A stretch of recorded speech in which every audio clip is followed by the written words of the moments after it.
Bien, mesdames et messieurs, chers collègues, je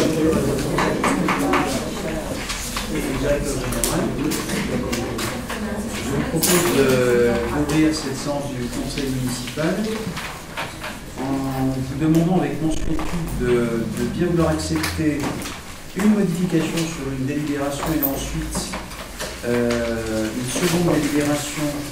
Vous comprendrez mieux pourquoi nous la soumettons ce soir. C'est Colette Lay qui nous expliquera ce qu'est la perspective d'une commémoration importante que nous pourrions organiser en septembre 2014. Nous avons eu une réunion cet après-midi avec les présidents des associations d'anciens combattants pour l'évoquer. Je salue Daniel Angevin qui est dans la salle. Et ensuite, la convention caractère. Je vais vous dire comment les choses se sont passées. Il y a très peu de modifications, mais ça, c'est les résultats et les fruits de l'informatique. Pour vous dire les choses, j'ai travaillé sur une version qui n'était qu'un brouillon.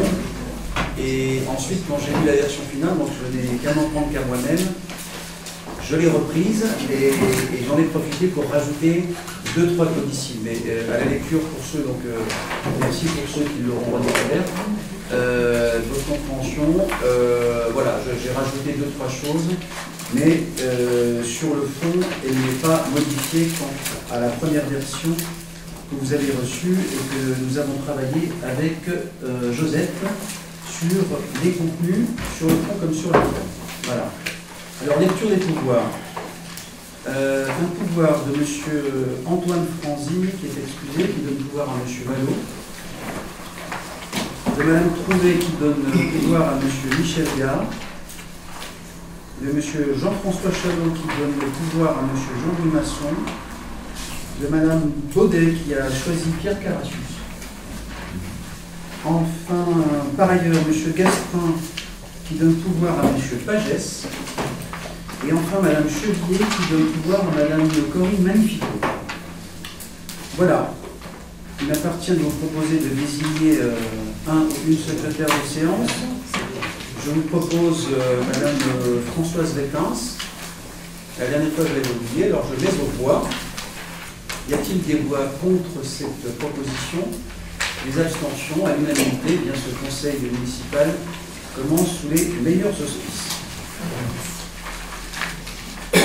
Je vous propose à présent et interroge le conseil municipal pour savoir s'il y a des remarques concernant le procès-verbal du conseil municipal du 21 mars 2013. Alors, je crois que vous avez tiré le premier, M. Pratola, donc M. Vallot ensuite, M. Pratola, vous avez la parole. Je vais vous donner un avis si nous l'avions lu. Ça, je vous en donne acte. Donc, M. le directeur, est-ce que je vais me faire gronder par M. Pratola? Il n'a pas reçu le compte-rendu du conseil municipal du 21 mars. Donc c'est de la faute du maire. Donc je vous propose de reporter, en vous présentant mes excuses. Moi je l'ai lu, je dois le confesser, je trouvais ça très bien. Mais si vous ne l'avez pas vu, nous n'avons pas respecté les règles. Il est passé à la trappe quelque part. Écoutez, même pas. Il n'est pas arrivé jusqu'à nous. Écoutez, donc nous reportons, ce que je vous propose, c'est une délibération pour que l'ensemble des conseillers puissent... Est-ce que ça vaut, alors je dis pour mes amis de la majorité aussi, bon, apparemment. Ah oui, là j'ai fait la totale. Donc, eh bien, je vous propose de reporter, sauf contre-indication. J'ai donc été le seul à lire nos proses respectives. Monsieur Vallot. Pendant qu'on lit, on pourra remplacer, à mon avis, il y a une petite erreur, il y a écrit comptabilité au lieu de compatibilité, je suppose. Alors, je ne sais plus à quel endroit, ça vous voit. Vous me parlez de quoi, monsieur Vallot? Dans le procès verbal, pendant qu'on l'a eu. Ah, vous l'avez lu? On l'a eu par mail. Donc tout le monde l'a reçu par mail, merci monsieur Labarre. Donc vous l'avez pas reçu par mail, monsieur? En général, je suis assez attentif, mais nous l'avons pas. Non mais quand bien même, voilà, comme monsieur Caron est fâché avec Internet, il ne l'a pas reçu. Je ne suis pas fâché. Vous ne l'avez pas reçu, monsieur Caron? Bon, bah alors là, il y a eu une sélection naturelle, c'est comme le référencement. Oui, on a privilégié. Donc on vérifiera dans ce que vous propose monsieur. Je crois qu'il y a...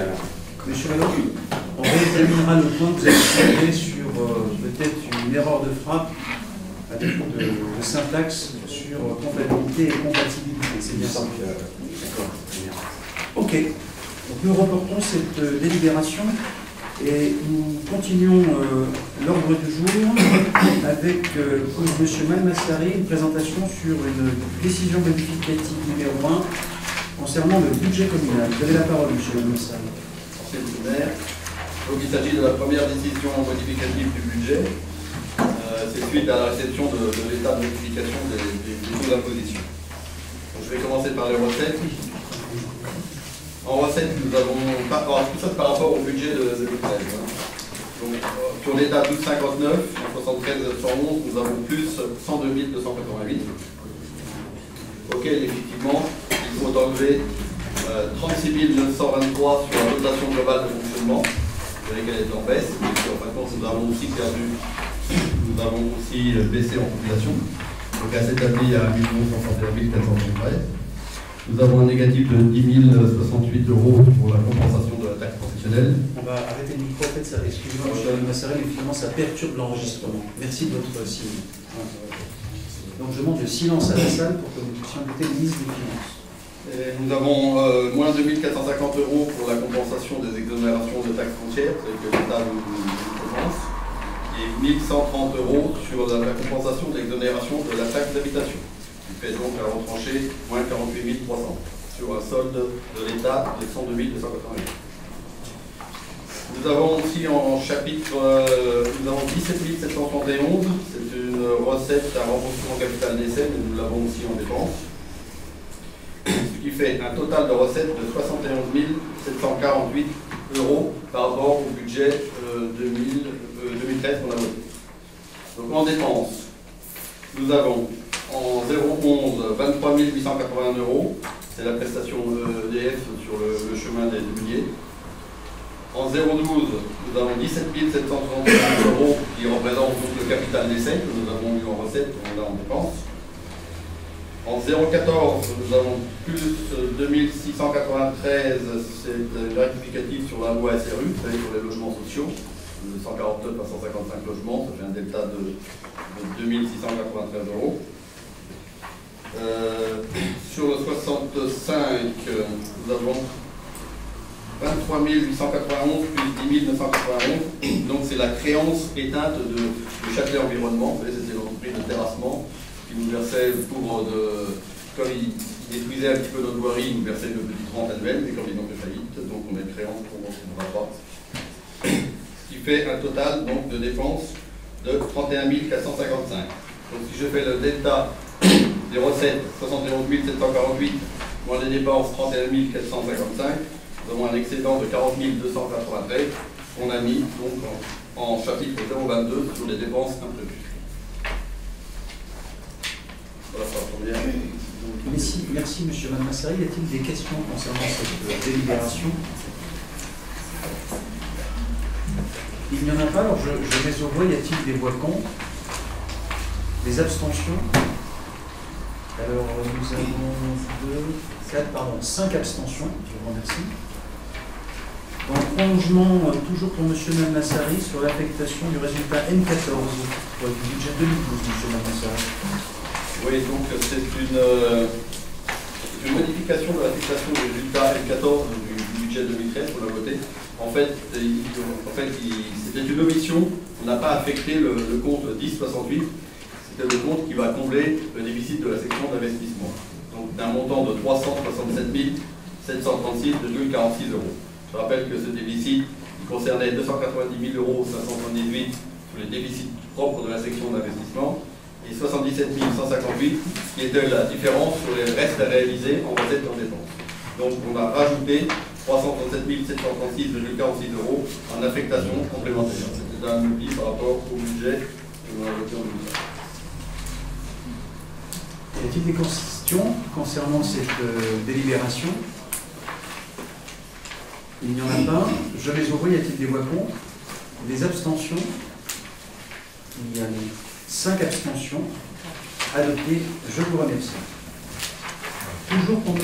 Malmassari, l'actualisation du loyer d'un logement pour utilité de service. M. Malmassari. Donc, considérant la nécessité de réviser le montant de l'allocation par rapport à l'année antérieure, donc considérant que le nouvel indice de référence soit 123,55 pour le troisième trimestre 2012, ce qui représente une augmentation de 2,15%. On fixe le nouveau loyer à compter du 1er mai 2013 pour le logement de l'Équinoxe, 68,923 € arrondi à 69 €. Merci, monsieur Massari. Y a-t-il des questions concernant cette délibération? Je vous vois, y a-t-il des voix contre? Des abstentions? À l'unanimité, je vous remercie. Nous allons maintenant évoquer un dossier très important puisqu'il appartient au conseil municipal ce soir de se prononcer sur le dispositif juridique concernant la gestion de l'eau à Volpénil. Donc, monsieur Michel Gard, vous avez la parole pour nous expliquer ce que sont les recommandations que vous prodiguez. Comme vous le savez, le contrat d'affermage qui nous lie avec Veolia ça prend fin au 31 décembre. Il a commencé au 1er janvier 1983. Il a duré 30 ans. À partir de maintenant, il va falloir relancer une consultation pour refaire soit un contrat d'affermage, soit une régie. Alors on s'est fait assister par un bureau d'études, pour faire l'analyse de la meilleure situation. Bon, il apparaît que la régie pour la dimension de notre commune soit un petit peu juste pour engager des dépenses importantes en personnel, en matériel, en analyse de l'eau, etc. Donc on s'est arrêté après la commission consultative qui s'est réunie le 16 avril dernier à nouveau de la consultation d'un contrat d'affermage avec Veolia. Voilà, donc on demande au conseil municipal non, pas Veolia. Non, pour préciser au public, c'est qu'aujourd'hui, la délégation de service public a été confiée après consultation à Veolia. Voilà. Ce qu'il adviendra ensuite en 2014. C'est la consultation qui. Je leur souhaite le meilleur, mais j'espère qu'il y aura mise en concurrence d'autre part, et concurrence, et au-delà de notre commune, absolument. Une série de communes de l'agglomération, je pense principalement à Melun dès 2015, auprès de laquelle la Société des eaux nous fournissons en eau. Encore une autre composante de cette gestion, seront concernés. On souhaite que les plus baisses, de toute façon, c'est l'objectif qu'on s'est donné, puisqu'aujourd'hui, on va pouvoir. Le contrat va être rentré un peu dans le détail. Aujourd'hui, on va pouvoir un peu serrer les boulons au niveau du fournisseur. Oui, enfin, c'est plusieurs éléments. Vous avez raison de préciser, monsieur Guerre, qu'il y a un enjeu économique, qui est celui de la maîtrise des coûts. Mais nous espérons, parce que ce serait périlleux de dire que nous obtiendrons, en tout cas nous aurons un cahier des charges qui fixe un certain nombre d'obligations, car c'est vrai que la première des exigences que nous aurons, c'est la garantie de la ressource et la qualité de celle-ci. Ça, je pense que c'est le premier objectif que nous fixons. Il ne concerne pas que la ville de Volpénil, parce que la question de la ressource en eau, elle est d'abord posée à la ville de Melun, à notre commune. Parce que je rappelle que Melun fournit en eau nombre de communes de l'agglomération. Bien sûr, la question de la qualité, on va poser de nouvelles exigences. Et enfin, bien sûr, on calcule le modèle économique. Et c'est vrai que nous l'exprimerons publiquement devant l'ensemble des candidats délégataires. En tout cas, voilà, la proposition que nous faisons au conseil municipal, c'est de reconduire, mais avec un cahier des charges encore plus exigeant, je dirais le même dispositif juridique. Voilà. Veolia, voilà. Y a-t-il des questions concernant cette délibération? Monsieur Fratola, vous avez la parole. Alors, en préambule, juste pour sans remettre en cause la qualité de l'eau, sachez que l'eau que vous avez en bouteille là, ce soir, c'est la même qui a été servie dans les carafes ce matin. Non, on l'a changé depuis. Vous avez changé depuis? Oui, comme vous nous aviez fait la remarque, c'était demandé qu'on l'a changé. D'accord, okay. Donc on a exactement le même niveau qu'on avait ce matin. Ah, je sais pas. Non, mais bon, je dis sans boutade. Non, mais c'est bon, essentiel. sans remettre en question, mais bon, ça serait mieux Chacun aura apprécié le caractère crucial de cette remarque préliminaire. Allez-y, monsieur Fratola. On l'a bien changé. Non, mais je voulais juste faire la remarque qu'il faut faire attention, on ne peut pas mettre l'eau le matin pour le soir. Oui, vous l'aviez déjà fait, puis on l'a entendu. Oui. Et vous avez réussi à remettre exactement le même niveau qu'elle était. Non, non, vous n'avez pas le même niveau, c'est pas possible. Ouais, mais bon, c'est pas grave. Vous avez la bouche belle. j'aurais bien voulu finir mon propos, ça ne vous ennuie pas. Ah oui, surtout qu'il était d'une grande importance. Monsieur Carrassus n'avait pas la parole. Donc, vous m'avez appris cela, donc Monsieur Pratola, vous avez la parole. Alors, à part cette parenthèse qui a mis en colère M. Carrassus, c'est pas... Monsieur Pratola, excusez-le, et vous avez la Ouais, parole. mais c'est à vous de faire régler la déliriée. Ouais, mais je suis encore en apprentissage. Bonne discipline. Mais sur la question de l'eau, je pense que j'ai un temps d'avance. Allez-y. Alors, donc, on nous propose deux choix, la régie directe ou l'affermage. Vous préconisez plutôt l'affermage, hein, si j'ai bien compris. Oui. Donc, nous avions deux questions. La première des questions, est-il possible que l'on proroge d'une année le marché, afin que cela coïncide avec la ville de Melun au moment de la négociation? Ça, c'est la première question. Et la deuxième question, avons-nous estimé le coût du mètre cube entre les deux solutions, régie directe ou affermage? Alors, à la première question, c'est non. À la seconde, c'est oui. D'accord. Et un peu plus en détail. Posez une question, monsieur Pratola, je vous en prie. Donc, alors, C'est dans le rapport. C'était pour vous éviter d'accord. voilà, de ne pas laisser rapport que vous n'aviez pas vu. Je suis désolé. D'où mon oui, d'où mon non. Donc non, monsieur, plus sérieusement, une fois qu'on a parlé du niveau de l'eau, c'est essentiel, la question c'est que juridiquement, nous avons comme vous, nous sommes comme vous posé la question, car en effet, nous avions trouvé un moment, et nous avons rencontré, il y avait M. Carrassus, il y avait Michel Gare, M. Lavallée et M. Capouro. Nous avons rencontré en effet nos collègues de Melun pour savoir s'il n'était pas en effet opportun, à l'aune des cubages qui sont en jeu, mais aussi d'une discussion qui devait concerner l'eau desservie sur le parc d'activité, dont je rappelle qu'il aujourd'hui il est géré par la ville de Melun, s'il n'était pas opportun, intelligent, économiquement intéressant d'aller vers une consultation en commun. Donc nous avons pris soin, car je rappelle que nous avions pris la tâche, souvenez-vous, la commission en a eu un écho, un avis d'un conseil sur le sujet. Nous avons demandé à M. aussi Lecomte, qui est quand même un de nos plus grands experts en la matière. Donc il n'est pas possible juridiquement, voilà, tout ça est bien encadré par la loi, de proroger d'une année, puisque le contrat, qui lui-même repose sur un modèle économique, repose sur une annuité des volumes et des conditions. Donc non, ce n'est pas possible. Quand on prie, oui, vous avez la formule de calcul, mais je suis sûr que moi vous ne l'avez pas tout à fait comprise. Ce que je veux vous dire, c'est que c'est davantage le cahier des charges que nous fixerons une fois que nous avons défini le dispositif juridique, qui nous permettra alors de faire un certain nombre de simulations, mais qui se font aussi par comparaison, et avec toutes les limites de comparaison, selon le linéaire, selon un certain nombre d'éléments de traitement. Voilà.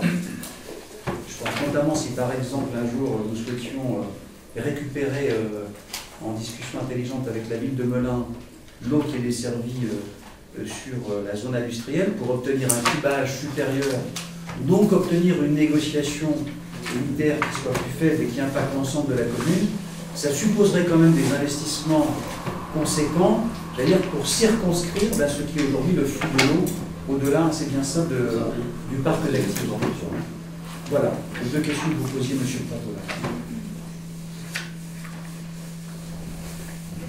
Oui, merci de préciser, pardon, pour vous répondre, puisque vous nous interrogez sur Melun. Nous étions avec le maire et ses adjoints lorsque nous avons discuté cet hiver avec Melun, et ainsi que leurs services techniques respectifs, tout comme nous. Monsieur Pratola, vous vouliez poser une autre question. Donc je réitère ma question sur le prix du mètre, parce que ce qu'il y a dans le rapport, c'est le tarif au 1er janvier 2012. Ce n'était pas ma question. Ma question était entre les deux solutions pour le futur. Je ne parle pas du passé, j'ai lu le rapport. Je vous redis la même réponse si vous avez été attentif, qui est le prix actuel, donc, qui correspond à la DSP telle que nous l'avons. C'est le cahier des charges qui permettra de fixer le prix final. Car, allons jusqu'au bout, ce que je devine de votre question, c'est quel est le meilleur modèle économique à l'aune de l'expérience d'un certain nombre de villes. Je pense à Paris qui a fait ce choix, à Lyon qui est en train aujourd'hui de réfléchir sur un système qui est un peu mixte. Je crois que c'est Lyon dont vous avez parlé, Pierre. Non, Je confonds qu'il autre bref. dans les sols. Dans l'Essonne, mais j'avoue que l'exemple là ne me revient pas. Si en apparence, la gestion en régie peut générer un certain nombre d'économies. Il s'avère que la comparaison montre que ce sont souvent dans des très grandes villes, qui sont dotées de ressources humaines et techniques, que le modèle devient comparativement intéressant. Toulouse aussi s'est engagé dans cette voie. À l'échelle de villes comme celle de Volpénil, voire de Melun, à la lumière de ce que nous ont dit nos conseillers, de l'étude qu'a fait Melun, qui a investi beaucoup d'argent pour savoir quel était le meilleur modèle, donc on a discuté avec eux. La question pourrait se poser et donc impacter le prix de l'eau si nous étions au moins à l'échelle de l'agglomération de Melun. En ce qui nous concerne, nous sommes assez favorables, en tout cas de s'engager dans la voie de cette réflexion. Mais tout le monde se réfugie derrière les années cruciales, qui suspendent toute action publique pour certains, et qui me conduisent à dire que tant que Melun n'a pas elle-même choisi son délégataire, et tant que l'ensemble des autres communes qui dépendent de Melun, je pense en particulier de la Marie, je crois qu'il y a La Rochette, nous sommes en fait suspendus d'abord à une logique d'agglomération. Voilà. Et il n'y a pas chez d'autres cette volonté de faire, en tout cas d'aller dans cette voie. Donc, à la lumière de ces comparaisons, voilà, on a vu un certain nombre d'élus, on a vu un peu de littérature, il serait, à mon avis, je le dis ici, irresponsable que d'aller dans la voie de la régie. Nous n'avons pas l'expérience, nous n'avons pas la technique, nous n'avons pas les ressources humaines, et je demande à ce qu'on réfléchisse sur les impacts en termes de responsabilité, au sens juridique du terme, et de gestion, qui supposerait derrière, comme on dirait, du back-office et des gens pour gérer M. Carassus. Moi, je voulais simplement rappeler que le bureau d'études que nous avions choisi était au départ plutôt favorable à la régie et qu'il travaillait avec un esprit très service public. Et c'est donc lui qui nous a recommandé, entre autres, mais lui aussi, de ne pas aller vers la régie pour les raisons qui ont été évoquées par M. le maire et par M. Michel Gare. Sur disons, la mutualisation au niveau de l'agglomération, ça fait des années que nous le demandons, votre commune aussi, La Rochette, et il était rappelé ce matin, parce que ce matin au bureau de la communauté, qu'on s'oriente de plus en plus vers l'obligation pour les EPCI, c'est-à-dire les structures intercommunales qui ont la compétence assainissement, qu'elles se donnent aussi la compétence eau. Et je rappelle d'ailleurs que lorsque la Chambre régionale des comptes avait audité la communauté, elle s'était étonnée que la communauté n'ait pas la compétence eau.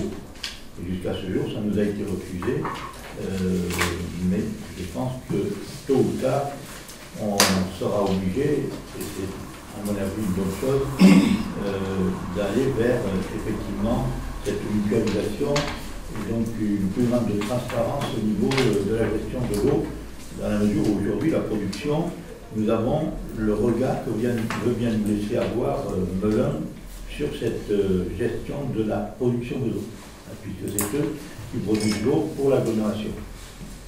Tout ça pour dire aussi, permettez M. Garossis, qu'en fait le vrai moi, sujet pour nous, pas la réunion. non mais j'adore faire écho à vos propos, c'est que le seul élément que nous ne maîtrisions pas et sur lequel je vous invite à la grande prudence, ce sera le prix final de l'eau, je ne parle pas de sa gestion, où là, nous sommes en situation du monopole qui est celui de la Société des Eaux de Melun. Donc, vous avez raison de poser la question, M. Tratola, de savoir si on gagne un an, c'est que pour l'heure, nous n'avons pas d'autre alternative en termes de sécurisation que d'acheter l'eau à Melun.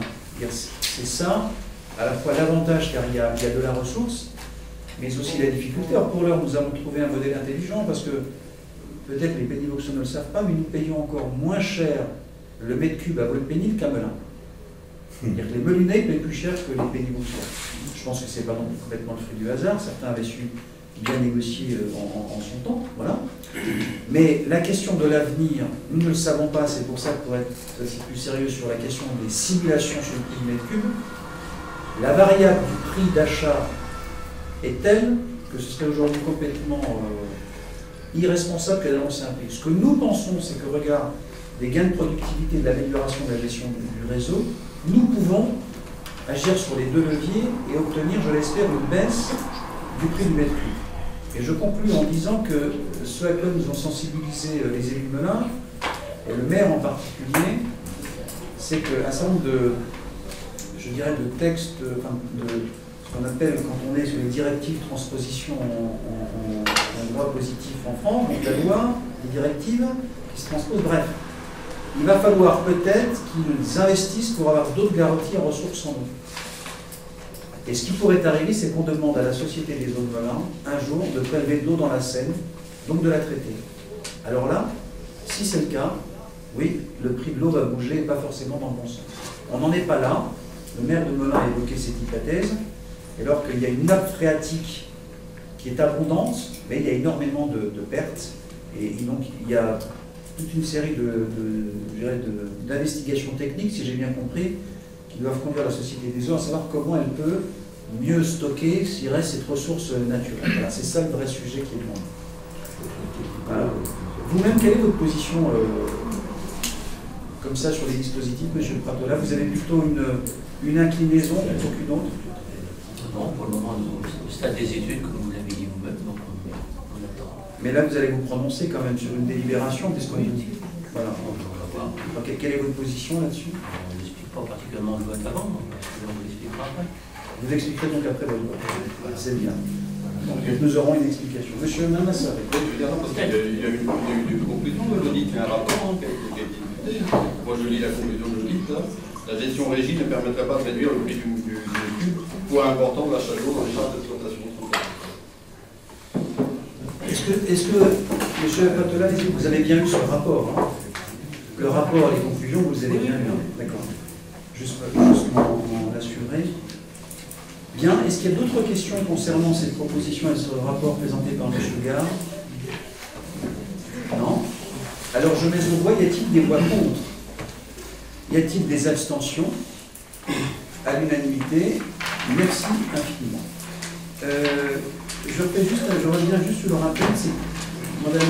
le directeur général de vérifier, M. Pratola, et je le dis aussi pour l'ensemble des groupes, et démontrable, l'envoi de l'ensemble des délibérations du Conseil ont bien été faites par Internet, donc je vous demande de vérifier sur vos boîtes électroniques respectives, car en effet, il y a une traçabilité, l'ensemble des groupes reçoivent en pièce jointe l'ensemble des délits. Vous les avez eu, M. Ballon? Par contre, moi, on me demande de ne pas l'ouvrir parce qu'il y a un potentiel de... Vous êtes spammé. Voilà. Bon, Donc je l'ouvre quand même. Moi aussi. Moi aussi. Non. Et vous n'avez pas d'antivirus? Si. Non. Je vous assure qu'on ne peut pas ouvrir. Justement, il y a un antivirus, c'est justement l'antivirus qui fait faire ça. C'est quelquefois l'antivirus. Bon. Mais ayez la gentillesse de vérifier parce que si tel est le cas, il faudra qu'on trouve des alternatives. Merci, M. Gard. Alors,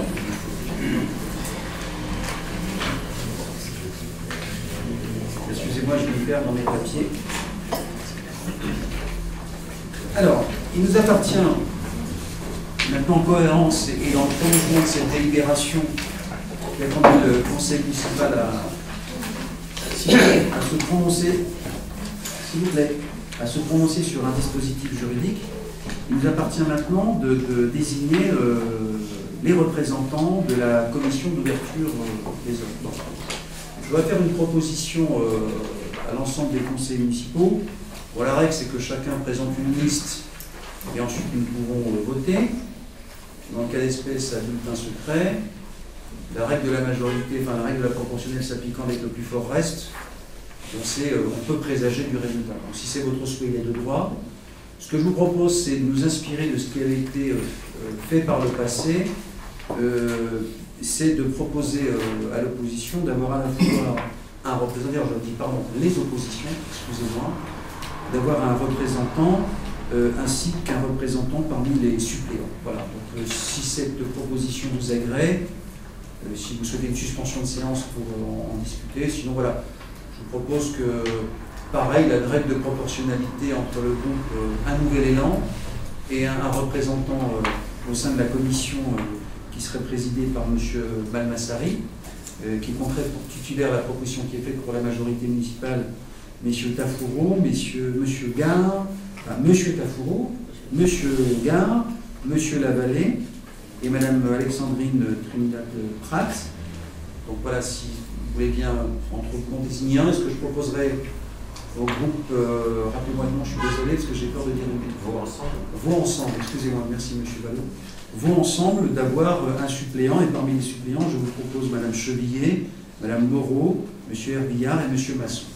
Voilà. Si le principe vous agrée, ensuite, je vous propose de nous soumettre des noms, si cela vous convient. Monsieur Pratola? C'est comme la commission d'appel d'offres, la commission d'achat, donc c'est... Ça vous semble être une bonne formule? On fait la même chose. Très bien. Pour nous, c'est la copie conforme de la commission d'achat. Très bien. Donc, monsieur Pratola, vous seriez membre de cette commission? Oui, bien sûr. Très bien. C'est ce que je vais proposer au Conseil, en tout cas. Et messieurs, pour vous ensemble? Je vais proposer Antoine, puisqu'il n'est pas là. Oui, il adore l'eau. Voilà. Et on propose comme suppléant de cette commission monsieur Franzy. Voilà. Je mets aux voix cette proposition. Y a-t-il des voix contre? Y a-t-il des abstentions? À l'unanimité, je remercie. Oui, merci de me le rappeler, Pierre. Donc, c'est par délégation que M. Malmassari est donc président, puisque normalement c'est le maire qui doit présider cette commission, mais comme c'était la règle de date, sur l'ensemble des commissions d'appel d'offres, je ne siège pas et j'en confie le soin à Anselme pour le cas particulier de la délégation du service public de l'eau. Alors, toujours M. Malmassari sur la convention avec le CGOSL, et vous allez nous expliquer ce que veut dire CGOSL pour le grand public. Vous l'aviez prévu, hein, j'allais vous poser la question. C'est le centre de gestion des œuvres sociales municipales. Donc vous savez que, considérant que le CGOSL est composé des membres du personnel du communal, perçoit une subvention de la commune qui excède 23 000 €. Donc pour organiser des services à caractère social et une destination du personnel. Donc considérant qu'il convient de renouveler la convention qui définit les relations entre les deux entités. Donc après en avoir délibéré, approuve la convention entre le CGOSL pour une durée de 1 an et autorise M. le maire dans la signature. Par contre, il faut renouveler les conventions tous les ans. Voilà, comme c'est la règle, comme chaque année, nous soumettons au Conseil, et après que nous avons adopté le budget. Y a-t-il des questions concernant cette convention? Donc, je vais voir s'il n'y a pas de remarques. Y a-t-il des voix contre? Des abstentions? À l'unanimité, je vous remercie. Nous passons maintenant au secteur des ressources humaines pour un long monologue de M. Jacob, qui je sais s'est entraîné pendant plusieurs jours, car vous savez qu'il va en parler. Plus sérieusement, monsieur Olivier, sur la fixation du taux de promotion. Alors c'est un titre un peu long, mais je vous laisse le prononcer dans... Je le fais ou vous le faites, monsieur Jacob? Toute la délibère. Le taux de promotion pour les échelons spéciaux. Merci, c'est mieux dit. Il vous est proposé de compléter la libération du 27 juin 2007 relative au taux de promotion pour les avancements de grade du personnel communal en intégrant les grades spéciaux créés ultérieurement, dont la liste figure dans la libération, et en leur appliquant le taux de promotion de 100%. Merci, monsieur Jacob.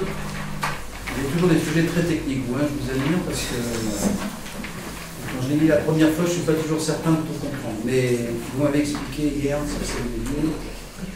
Alors, y a-t-il des questions concernant cette délibération? Non. Alors, je la mets aux voix. Y a-t-il des voix contre? Y a-t-il des abstentions? Il y a 4 abstentions adoptées. Je vous remercie. Toujours monsieur Jacob pour la modification du tableau des effectifs en vue de la création d'un poste. Le tableau des effectifs adopté le 31 janvier 2013 prévoyait de renforcer la capacité d'accueil de la maison de l'enfant en recrutant une auxiliaire de périculture. Or, il apparaît plus judicieux pour ce service de recruter un poste d'éducateur de jeunes enfants, dont les compétences sont complémentaires à celles des auxiliaires de péricultrices déjà en poste. Il vous est donc proposé de modifier le tableau des effectifs en ce sens. Merci, monsieur Jacob. Y a-t-il des questions concernant cette délibération pour la maison de l'enfant? Alors, je mets au voix. Y a-t-il des voix contre? Y a-t-il des abstentions? À l'unanimité. Merci pour les enfants. Toujours Monsieur Jacob pour la création de postes besoins saisonniers pour les vacances de la semaine prochaine, de mai 2013. À l'occasion des vacances de printemps, il vous est proposé de renforcer les effectifs du centre de loisirs afin d'assurer l'encadrement des jeunes pénivauxois qui y sont accueillis par la création de postes dont le détail figure dans les délibérations. Très bien, je pense que chacun a pu prendre connaissance et chacun aura remarqué parce qu'il l'a lu attentivement, comme l'a fait Madame Moreau, parce que je ne l'avais pas vu, une toute petite erreur dans les dates. Et je m'étonne, Monsieur Vallot, que vous ne l'ayez pas vu, vous qui êtes si sensible. Voilà. Il s'agit bien du 27-4 au 12-5 et non pas du 27-15 au 12-15. Voilà, donc il n'y a que Madame Moreau qui l'avait vu. C'est vrai. Et la même chose pour l'ensemble des lignes. Voilà. Donc, oui. Chacun aura corrigé. Et donc la délibération comportera cette correction de mai. Y a-t-il des questions? Non, il n'y en a pas. Je mets au voie. Y a-t-il des voix contre? Des abstentions? À l'unanimité, je vous remercie. Monsieur Jacob, pour lui cette fois-ci nous faire rêver jusqu'à l'été. Besoin saisonnier limité. Cette délibération est dans la ligne de celle qui vient d'être adoptée, mais qui concerne les vacances d'été. Il vous est donc proposé de créer les postes temporaires nécessaires au renforcement des équipes du centre de loisirs en juillet-août prochain. Très bien. Y a-t-il des questions concernant ces créations de postes pour l'été? De toute évidence, il n'y en a pas. Je mets donc aux voix. Y a-t-il des voix contre? Y a-t-il des abstentions? À l'unanimité, je vous remercie. Nous passerons maintenant à l'approbation du programme pluriannuel de recrutement titularisation. Monsieur Jacob. Ainsi que vous avez pu en prendre connaissance dans la note jointe à cette délibération, la loi du 12 mars 2012 et son décret d'application du 22 novembre 2012 ont défini les conditions permettant à certains contractuels de droit public d'accéder à l'emploi titulaire. La volonté en la matière est de résorber dans la fonction publique ces contrats à durée déterminée en privilégiant sous condition la titularisation des personnels concernés. À Volpénil, une enseignante de l'école de musique actuellement contractuelle remplit les conditions fixées par la loi. Il vous est donc proposé d'ouvrir un poste d'assistant d'enseignement artistique pour cette personne et d'autoriser le maire à informer les agents non titulaires de notre collectivité sur les possibilités de titularisation qui leur sont offertes. Merci M. Jacob. Donc, il s'agit d'une liste qui intervient pour l'éveil, l'initiation musicale dans les écoles élémentaires, puisque je crois que les listes, c'est les écoles élémentaires. Et maternelles aussi, hein? D'accord. Et maternelles aussi. Hein? Voilà. Est-ce qu'il y a des questions concernant cette délibération? Non. Eh bien, je mets au voie. Y a-t-il des voix contre? Y a-t-il des abstentions? Eh bien, la musique rencontre des résistances. 4 abstentions. Adopté. Je vous remercie. Ça ne peut pas être un sans faute, M. Jacob. Vous allez vous habituer. Dernière délibération concernant les ressources humaines. L'opération Été jeune. M. Jacob, toujours. Les jobs d'été en mairie de Volpénil permettent à plusieurs dizaines de jeunes pénivauxois de découvrir une semaine durant le monde du travail, tout en étant rémunérés. Ce dispositif Été jeune rencontre chaque année un franc succès. Nouveauté cette année, les postes ont été proposés durant les vacances de printemps. Il vous est donc demandé d'approuver la création de 8 postes d'une semaine en mai 2013 et 52 postes d'une semaine en juillet et août 2013. Le nombre total de postes créés est le même que l'an dernier. Oui. Y a-t-il des questions, merci M. Jacob, concernant cette délibération? Non. Ça sent l'unanimité, donc je mets au voix. Y a-t-il des voix contre? Des abstentions? À l'unanimité, je vous remercie. Merci M. Jacob. Nous passons maintenant au secteur de l'enfance et de la petite enfance. Et je donne la parole en lieu et place de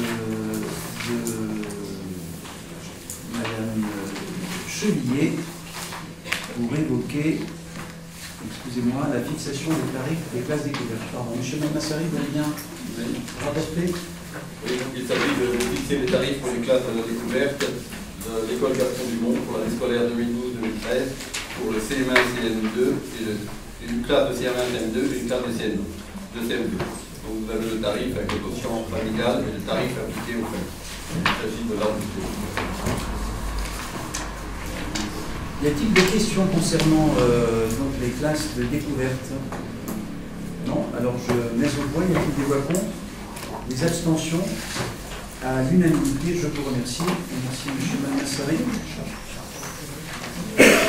Passons maintenant au secteur culturel. Vous voyez,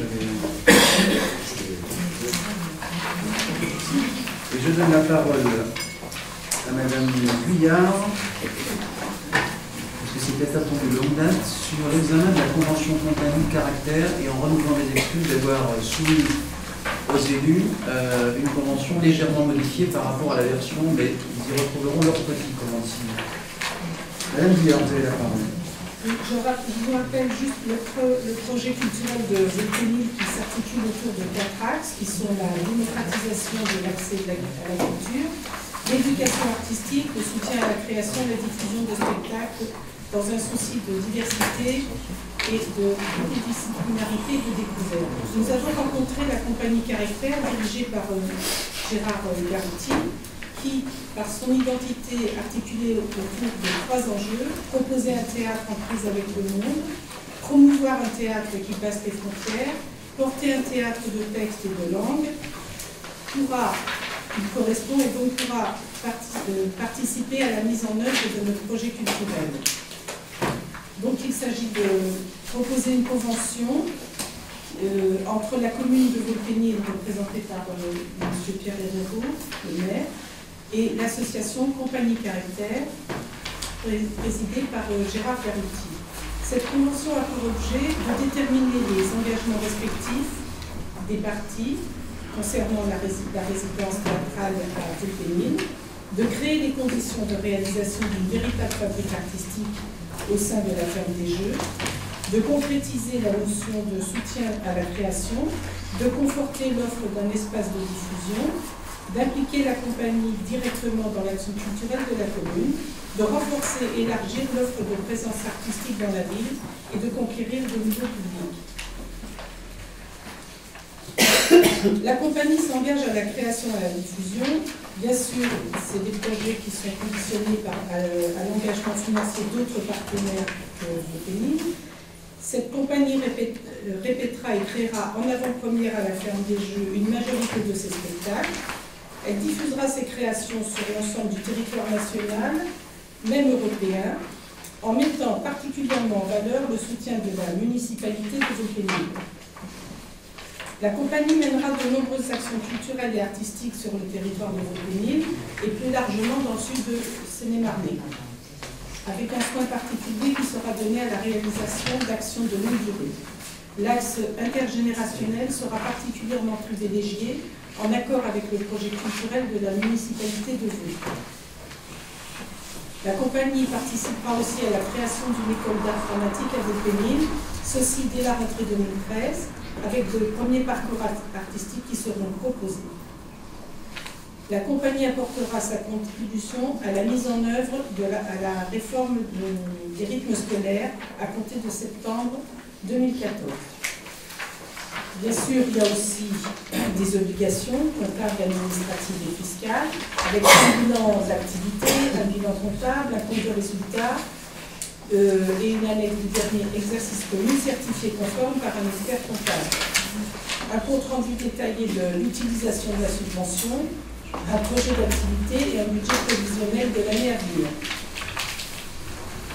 La commune, quant à elle, s'engage à mettre tout en œuvre pour le bon déroulement de la résidence. Elle s'engage à mettre à disposition le grenier pour l'installation d'un bureau, la fromagerie, tout ça sont des lieux de la ferme des Jeux, là, pour l'installation de la direction artistique, et les espaces artistiques comme la grange, le manège, le petit théâtre, qui seront investis pour les actions culturelles et artistiques de la compagnie. La grange sera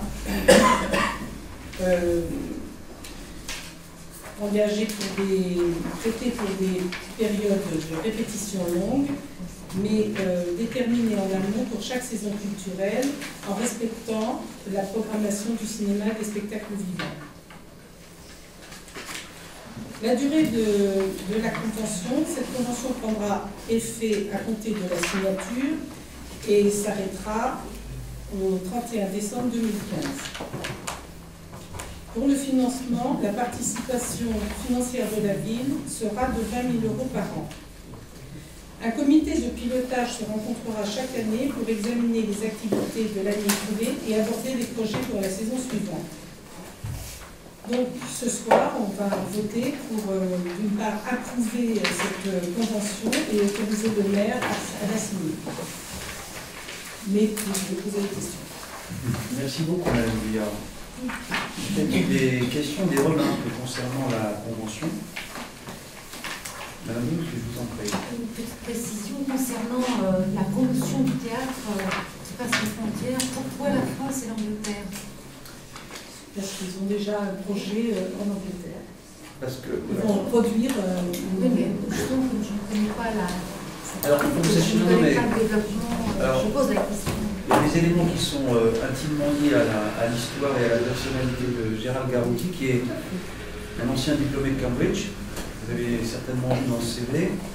Il est lui-même metteur en scène au William Shakespeare Theatre, chic.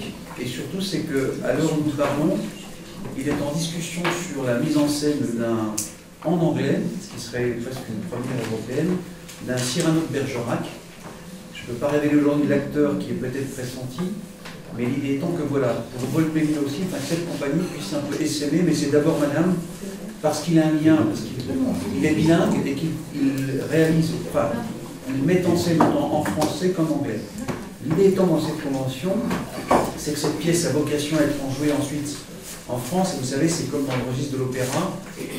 Si vous allez au théâtre de l'Europe à l'Odéon, vous avez de plus en plus de pièces qui sont dans leur langue originelle, et vous avez un texte en incrustation hors scène qui permet de suivre ou le livret dans le cas de l'opéra, ou un résumé du texte. Voilà. Donc l'idée, c'est s'il devait aboutir dans ce projet avec le théâtre Shakespeare, ce serait qu'il y ait des temps aussi de répétition à Volpénine.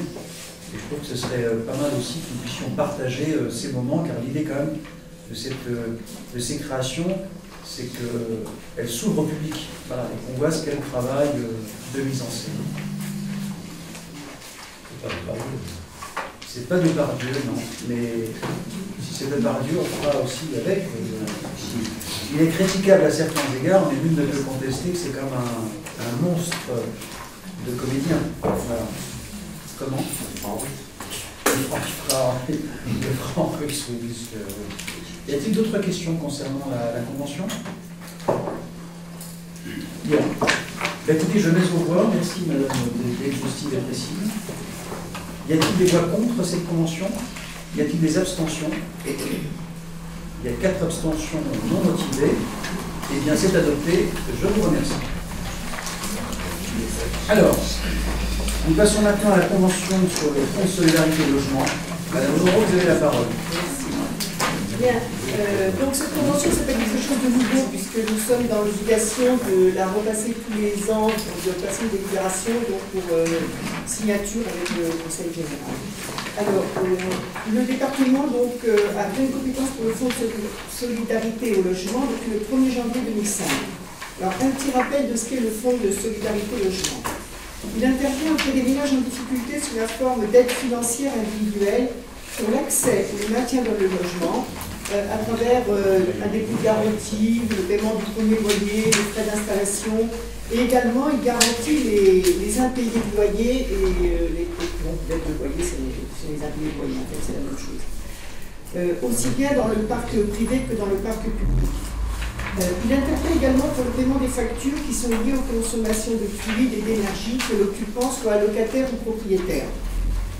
Ce dispositif soutient par ailleurs financièrement les structures d'insertion effectuant de l'accompagnement social lié au logement, ainsi que les organismes effectuant de la gestion locative en direction des ménages en insertion. Alors, les contributions des bailleurs et des communes viennent s'ajouter aux 4 700 000 € qui sont votés par le département. Bien évidemment, ça n'est pas seulement ce que financent les communes qui alimentent ce fonds de solidarité. Alors la commune, cette année, contribuera au fonds de solidarité logement selon un nouveau mode de calcul. Il a été modifié depuis cette année. La cotisation précédemment était de 3 € par logement social et elle est remplacée par une participation de 0,30 €, mais non plus par logement social, mais par habitant. Donc ce qui fait que ça fait quand même pour les communes une augmentation assez importante de la somme à régler, donc de cette participation, puisque l'année dernière nous avions 1 959 € à payer et cette année les 0,30 centimes pour 11 078 habitants, ce ne sera pas, comme il est marqué dans votre rapport de présentation, 1 470 €, mais 3 323,40 € qui ont d'ailleurs été prévus dans le budget. Donc, et de confesser que nous sommes un certain nombre à ne pas avoir fait la multiplication. Oui, c'est certain, oui. Oui, mais j'ai pas trop d'excuses puisque je l'ai passé dans le budget, donc la somme, je l'avais un petit peu en tête, et finalement c'est vrai que c'était peut-être plus facile aussi pour moi. Donc la contribution s'effectuera auprès du PAC Seine-et-Marne au 649 avenue de Guéraquem, l'adresse au Monsieur de Seine, qui assure la gestion financière du FSL, donc Fonds de Solidarité Logement. Donc vous avez donc le projet de délibération et on vous demande d'approuver cette adhésion au Fonds de Solidarité Logement, sachant qu'on n'a pas trop le choix, c'est quand même très clair, et donc d'autoriser le maire à signer la convention d'adhésion. Oui, on peut, parce que quand il y a des commissions pour impayés de loyer, on s'aperçoit que c'est une grande aide dans de nombreux cas, et ça fait vraiment sortir les gens de situations extrêmement difficiles, et c'est bien que ça existe. Je vous remercie de le préciser, Madame Moreau, parce que cette cotisation de la collectivité, elle permet aussi, et c'est malheureusement croissant, un nombre de nos concitoyens, alors quelquefois ils sont eux-mêmes dans la difficulté, mais des fois c'est des accidents de la vie, et ça permet quelquefois de garder son logement ou juste de rester un peu, continuer à vivre dignement. Donc sachez que oui, on dit souvent qu'on n'a pas le choix, mais je trouve que c'est un excellent dispositif et qu'il faut nous enorgueillir de cotiser de la sorte. Y a-t-il des questions concernant cette délibération? Non, il n'y en a pas. Alors je soumets à votre sagesse en attendant le vote. Y a-t-il des voix contre? Y a-t-il des abstentions? À l'unanimité, je vous remercie. Alors, eh bien, je crois que nous sommes arrivés au terme des délibérations. Nous passons maintenant aux questions diverses. Alors, quelques informations. Ah oui, là, mais attendez, je n'ai pas terminé. Enfin, je vais donner la parole à Colette une fois que j'aurai dit du bien de Colette. Il y a des petits pouvoirs qui appartiennent au maire, et parmi ceux-ci, c'est de confier des délégations. Voilà. Colette, de longue date, mais surtout depuis quelques mois, insiste énormément sur toutes les questions essentielles touchant à la mémoire et à une de leurs illustrations, ce sont les commémorations. Vous avez encore cet après-midi une belle réunion avec un certain nombre de représentants d'anciens. Je voudrais vous annoncer que les délégations de Colette étaient désormais élargies, puisque, outre les affaires sociales, l'insertion, l'accessibilité des personnes à mobilité réduite, elle se verrait donc confier par extension une délégation à l'organisation des commémorations et, par expression, chers collègues, l'occasion lui est donnée, Colette, de dire s'il te plaît quelques mots et d'informer dès à présent le conseil municipal sur un événement que j'espère important, que tu portes, le soutien, je sais, de M. Lecomte, il faut le dire, qui est à tes côtés, 5 septembre 2014. Tu as la parole. Merci d'abord, monsieur le maire, merci de cette nouvelle responsabilité qui m'honore. Et donc, justement, je pense que ça tombe très bien de pouvoir, à la date où nous sommes aujourd'hui, faire un petit point.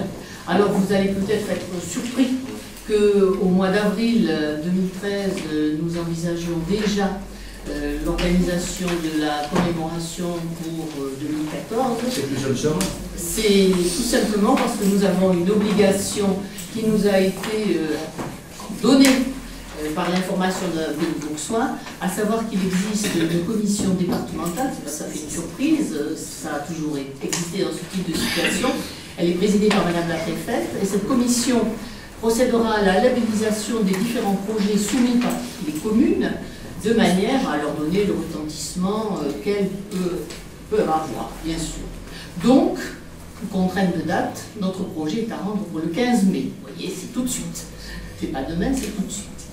Donc, même si la labellisation ne nous était pas donnée, ce qui serait possible, éventuellement envisageable, malgré le soin qu'on a essayé de prendre pour préparer ce dossier, de façon rapide certes, mais on a fait de notre mieux, eh bien, nous envisageons en effet de travailler de façon importante à donner à la commune l'information et à faire le retentissement qui s'impose pour un événement qui est assez mal connu finalement, un bâtiment qui n'est pas connu du tout, la majorité des pays bourgeois n'ayant jamais eu l'occasion d'y entrer. Et pourtant, ce bâtiment qui est le château de Vaux-de-Bénigne a été le cadre d'une décision importante qui est ici, je dirais, immortalisée en plus par un cliché très intéressant qui a été retrouvé par M. Yann Linard. Il a eu un peu de difficulté, mais il a fini par remettre la main dessus. Ce cliché, c'est le moment où la poignée de main entre le maréchal French à gauche, qui est donc le commandant en chef du corps expéditionnaire britannique, serre la main du général Joffre, qui est encore général à ce moment-là, qui est le généralissime des forces françaises. Et l'objet de cette poignée de main, c'est l'accord qui va permettre de déterminer l'intervention des Britanniques dans ce qu'on a appelé la bataille de la Marne. Et c'est vrai que ce n'était pas du tout gagné d'avance, dans la mesure où les Britanniques, à un moment, étaient tentés de rembarquer. Les premiers épisodes de la retraite avaient été traumatisants pour eux. Et le général Marshal French, qui avait son quartier général à Vaux-de-Bénigne, a hésité un moment, semble-t-il, son état-major encore plus, avant de dire la fameuse phrase célèbre « Je ferai tout mon possible », en anglais naturellement. Donc, mes compétences ne me le permettent pas. Je ne me lance pas. Je ne me lance pas. Donc, dans cette perspective, il nous a semblé essentiel, même si nous sommes dans une situation un petit peu complexe, en ce sens que les choses ne sont pas du tout cadrées pour le moment, mais il y a déjà des initiatives et des hypothèses qui sont engagées, avec une large participation des écoles, ce qui paraît important. Nous souhaitons bien sûr une participation importante de la population, les deux étant très liés, et c'est pour cela que nous avons pensé utile, pour appuyer justement la demande de labellisation auprès de la commission départementale, donc présidée par Madame la préfète, qui va se réunir très prochainement, qu'une délibération puisse appuyer cette démarche. Et c'est pour cela qu'il vous est proposé aujourd'hui donc de soutenir cette candidature à la labellisation. Très bien, mais tout ceci, so I'm sure you do the best, ma chère Colette. J'avais révisé avant de sortir cette phrase, rassurez-vous, je ne suis pas fluette. Mais en tout cas, voilà, c'est une belle perspective et j'espère que nous aurons la labellisation.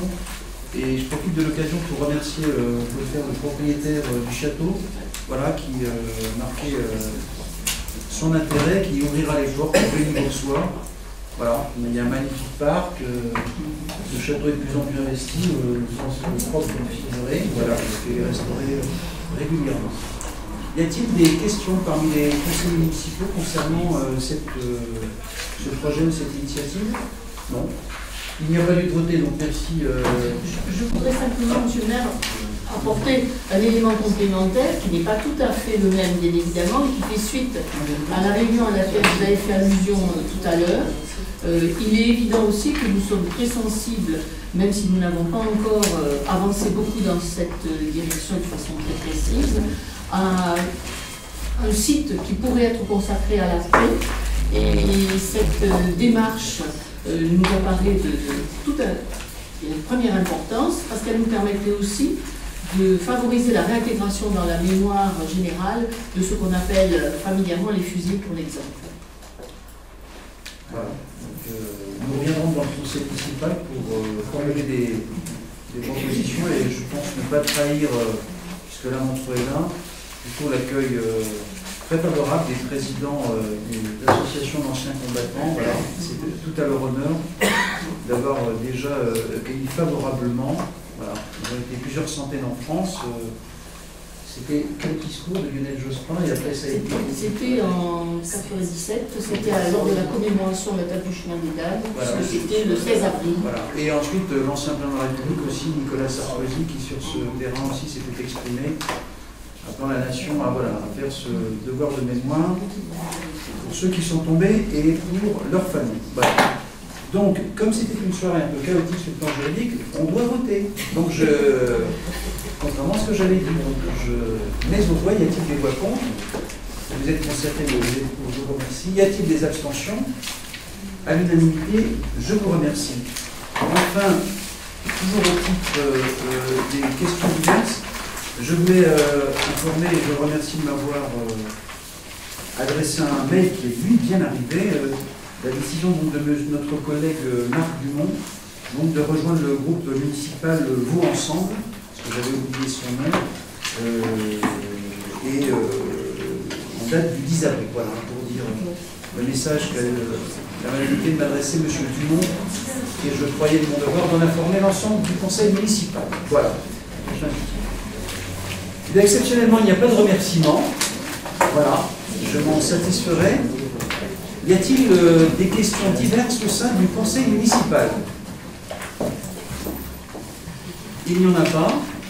J'aurais juste dire aussi que certains de nos collègues qui sont absents ce soir le sont parce qu'il y a une université de parents. Hein, donc ils ne boycottent pas, ils sont juste en train voilà, d'animer et d'assister à... Je crois que nous avons un invité de choix ce soir. Bien. Bien sûr, la séance est levée. Comme le veut la tradition, s'il y a des questions dans le...